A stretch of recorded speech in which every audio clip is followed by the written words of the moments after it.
ഓപ്പോയുടെ Oppo K12 5G എന്ന പുതിയൊരു smart phone ഇപ്പോൾ ലോഞ്ച് ചെയ്തിട്ടുണ്ട്. ഈ ഒരു വീഡിയോയിൽ നമ്മൾ നോക്കാൻ പോകുന്നത് ഓപ്പോ K12 5G എന്നുള്ള ഫോണിനെ പറ്റിയിട്ടാണ്. ആദ്യം നമ്മൾ ഫീച്ചേഴ്സും കാര്യങ്ങളൊക്കെ നോക്കുകയാണെന്നുണ്ടെങ്കിൽ ഡിസ്പ്ലേയുടെ കാര്യത്തിൽ ഓപ്പോ K12 5Gയിൽ 6.7 ഇഞ്ചിൻ്റെ ഫുൾ HD+ ഡിസ്പ്ലേ ആണ് വരുന്നത്. AMOLED ഡിസ്പ്ലേയും കാര്യങ്ങളൊക്കെ ഇതിൽ കൊടുത്തിട്ടുണ്ട്. പിന്നെ പഞ്ചോൾ ഡിസൈനാണ് ഈ ഫോണിൽ വരുന്നത്. പഞ്ചോൾ വരുന്ന ടോപ്പ് സെൻറ്റർ ഭാഗത്തായിട്ടാണ്. ഡിസ്പ്ലേയിൽ 120 ഹെർട്സിൻ്റെ റിഫ്രഷ് റേറ്റ് ഒക്കെ സപ്പോർട്ട് ചെയ്യുന്നുണ്ട്. 240 ഹെർട്സിൻ്റെ ടച്ച് സാമ്പിളിംഗ് റേറ്റും ഇതിൽ വരുന്നുണ്ട്. പീക്ക് ബ്രൈറ്റ്നസ് വരുന്നത് 1100 നിറ്റ്സ് ആണ്. 2160 ഹെർട്സിൻ്റെ PWM ഡിമ്മിംഗ് എന്നുള്ള ഫീച്ചറും ഇതിൽ വരുന്നുണ്ട്. അപ്പോൾ ഡിസ്പ്ലേ ഫീച്ചേഴ്സ് മൊത്തത്തിൽ നോക്കുകയാണെന്നുണ്ടെങ്കിൽ അത്യാവശ്യം നല്ല ഡിസ്പ്ലേ ഫീച്ചേഴ്സും കാര്യങ്ങളൊക്കെ ഈ ഫോണിൽ വരുന്നുണ്ട് എന്ന് തന്നെ പറയാവുന്നതാണ്. പിന്നെ ഈ ഫോണിന് SGS ഗോൾഡ് ലേബലിൻ്റെ 5 സ്റ്റാർ ഫാൾ റെസിസ്റ്റൻസ് സർട്ടിഫിക്കേഷൻ കാര്യങ്ങളൊക്കെ ലഭിച്ചിട്ടുണ്ട്. ഫോൺ അത്ര പെട്ടെന്നൊന്നും വീണാലും പൊട്ടാൻ ചാൻസ് ഇല്ല. ഇൻ ഡിസ്പ്ലേ ഫിംഗർ പ്രിന്റ് സെൻസറും കാര്യങ്ങളൊക്കെ ഇതിൽ വരുന്നുണ്ട്. ഫോണിൻ്റെ വെയിറ്റ് വരുന്നത് 186 ഗ്രാം ആണ്. തിക്നെസ് വരുന്നത് 8.37 mm ആണ്. IP54 റേറ്റിംഗ് ഇതിൽ സപ്പോർട്ട് ചെയ്യുന്നുണ്ട്. പ്രോസസ്സറിൻ്റെ കാര്യത്തിലോട്ട് വരികയാണെന്നുണ്ടെങ്കിൽ സ്നാപ്ഡ്രാഗൺ 7 Gen 3 എന്ന പ്രോസസ്സർ ഈ ഫോണിൽ കൊടുത്തിട്ടുണ്ട്. ഈ ഒരു സ്മാർട്ട് ഫോൺ 21,800 രൂപ പ്രൈസ് റേഞ്ചിലാണ് വരുന്നത്.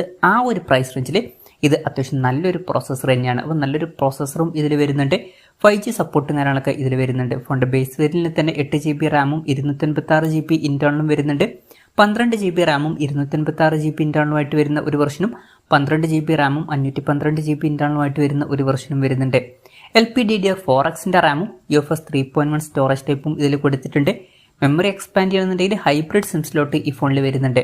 അതായത് മെമ്മറി കാർഡ് യൂസ് ചെയ്യണമെന്നുണ്ടെങ്കിൽ യൂസ് ചെയ്യാം. പക്ഷേ മെമ്മറി കാർഡ് യൂസ് ചെയ്യണമെന്നുണ്ടെങ്കിൽ ഒരു സിം മാത്രമേ യൂസ് ചെയ്യാൻ പറ്റുള്ളൂ.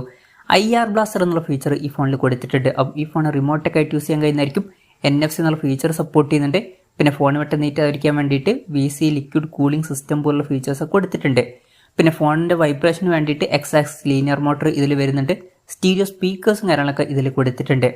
Android 14 ബേസ് ആയിട്ടുള്ള കളർവൈസ് സോഫ്റ്റ്വെയർ ആണ് ഈ ഫോണിൽ വരുന്നത്. ക്യാമറയുടെ കാര്യം പറയുകയാണെന്നുണ്ടെങ്കിൽ ഫോണിൻ്റെ പിന്നിൽ ഡ്യുവൽ ക്യാമറ സെറ്റപ്പാണ് കൊടുത്തിരിക്കുന്നത്.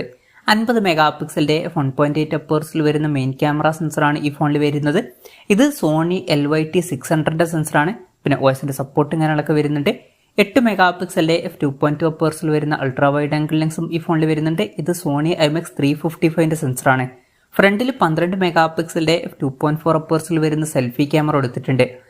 ഓൺ പേപ്പർ തിരക്കുകളില്ലാത്ത നല്ലൊരു ക്യാമറ സ്പെസിഫിക്കേഷനൊക്കെ വരുന്നുണ്ട് എന്ന് തന്നെ പറയാവുന്നതാണ്. ബാറ്ററിയുടെ കാര്യത്തിൽ 5500 mAh ബാറ്ററി വരുന്നുണ്ട്.